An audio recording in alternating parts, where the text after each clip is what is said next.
Hi guys, it's Mark Zicree, Mr. Sci-Fi, also known as Mark Zicree of Space Command. But for today, the most important thing for you to know about me is I am Mark Zicree of The Real Ghostbusters. Yes! I wrote 4 episodes of The Real Ghostbusters back in the day, and they include Station Identification, Look Homeward Ray, 2 others, whatever their titles were. It was super fun to work on that show. I really loved writing for it. And so I am somewhat of an expert on Ghostbusters. When we wrote for the show, we'd all seen Ghostbusters. We loved it in the movie theaters, but it hadn't even come out on home video. So they sent us a VHS tape of the movie so we could, basically cram for writing the series. And Joe Straczynski, my friend Joe, who story edited The Real Ghostbusters and would go on to do Babylon 5, he said, write it just as if it's a sequel to the movie, which is exactly what we did. So we had jokes that we liked and so forth. So I went to see Ghostbusters Afterlife the other day, and I wanted to talk about it because many of us went. I wasn't a big fan of the first Ghostbusters sequel. It was the one with Bill Murray, etc. Because I felt it was a step down from the first one.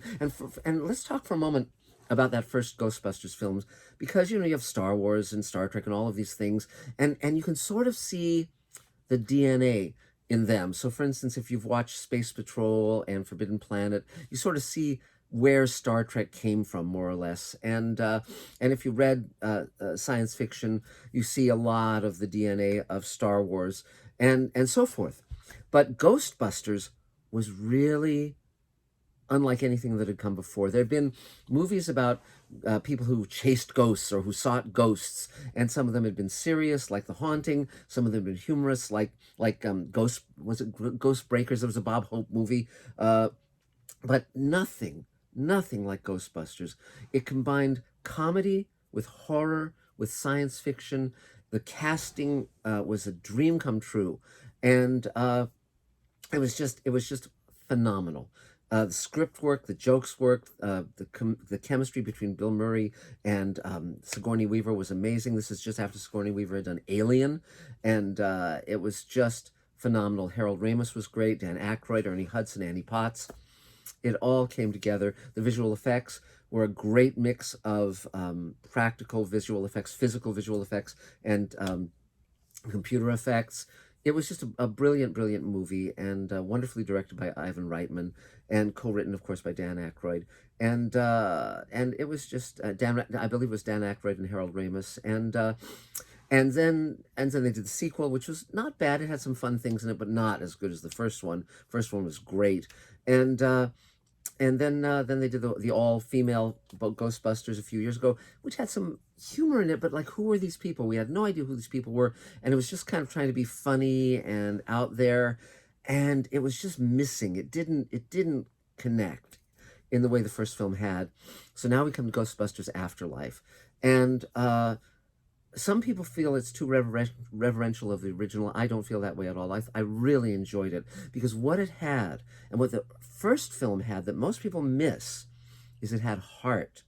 In the first film, there's this affection, there's this connection. It's a love story, interestingly enough, and you get a feeling of people there for each other, people showing up for each other, people risking their lives for each other, people being forgiving of each other's eccentricities. It really felt like a labor of love, and was. And in this film, it goes back to basics. Now, there's so many sequels where they make it the kids of the main characters you loved before, and usually that doesn't work. I mean, even Star Wars, when they have, like, okay, they bring the next generation, Carrie Fisher's kid, Han Solo's kid, whatever, Princess Leia's kid, and Han Solo's kids. Who are these people? Why should we care about them? And we can talk about Star Wars another time, but this time they made it the daughter and grandkids of Harold Ramis's character. Now, we lost Harold Ramis in 2014 as the result of an autoimmune disorder that plagued him for a number of years, and so it's lovely because where it's different in the right way, and where it's the same in the right way. So, for instance, the first one took place in New York, so they've moved out of New York, and it's a small town. Great, a creepy kind of haunted, literally haunted house. All the gizmos from the original Ghostbusters, but with a twist. So, for instance, whereas they refurbished the Ecto One, it's got this seat that comes out as like outside of the car, and for someone to fire at will, and it's updated some of the tech, and it's just lovely. And McKenna Grace, who plays Phoebe, Egon's granddaughter, is terrific. You've got Finn Wolfhard from Stranger Things. You have Logan Kim as a cute little Asian student who befriends McKenna Grace, and he's a podcaster, and that's fun. And you've got Paul Rudd because he appears in everything now, I guess. I guess that's the law. And but he's good. He's good. He does a good job. Carrie Coon plays Egon's daughter. She's okay.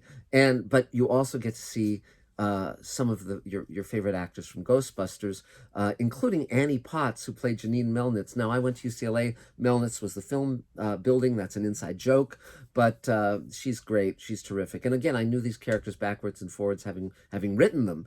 And but it's for me, it hit that exact right balance. So it's got the Ecto One, it's got the proton packs, it's got the ghost traps, it's got a variant. It doesn't have Slimer, but has a similar character called Muncher. It's got Gozer. It's got but mainly it's got. Here's the trick of all of these things, and what goes wrong for me with Star Wars, and what goes wrong for me with many reboots, which is, don't worry so much about the plot as the characters. Follow the emotional line of the characters and pay off what you set up. This is where Star Wars with the JJ version went all over the place because it took all these left turns for me. But it starts with the notion of two prime key emotional lines: finding ourselves and connecting with those we love. And those are great themes. And it's basically, it starts with people who have emotional wounds, and it has them find healing. And it deals with the notion of what is a ghost. And beyond a ghost just being something scary, a ghost is the memory of those we've loved and lost. And why do ghosts linger? And it goes into some of those questions, in a way that actually has meaning, is meaningful.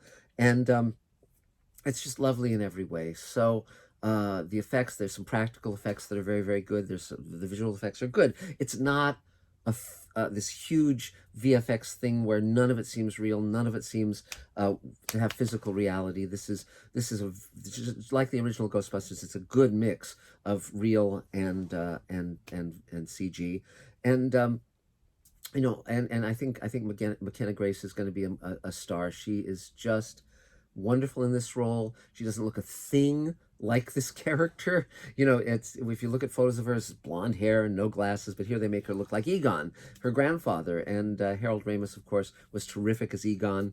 And it's about it's a journey, and we take that journey, and we're reunited with some of the characters we really liked. It reinvents the Marshmallow Man as little marshmallow guys, a whole bunch of them very much like Gremlins. It's fun. So some critics felt it was, looking back more than looking ahead. I think I just thought it was a terrific film. So I can recommend it fully. It's the Ghostbusters. I think this really is the movie that honors the miracle that the first Ghostbusters film was, and finds a place to go with it. And it's really lovely. And the balance between the older actors from the original film and the new ones, I think it's just about hits the right balance. I really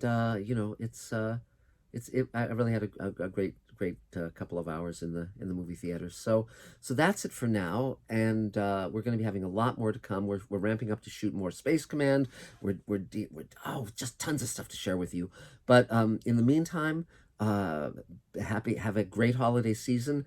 Make sure you subscribe to Mr. Sci-Fi, ding the bell so that you get notified. Tell your friends.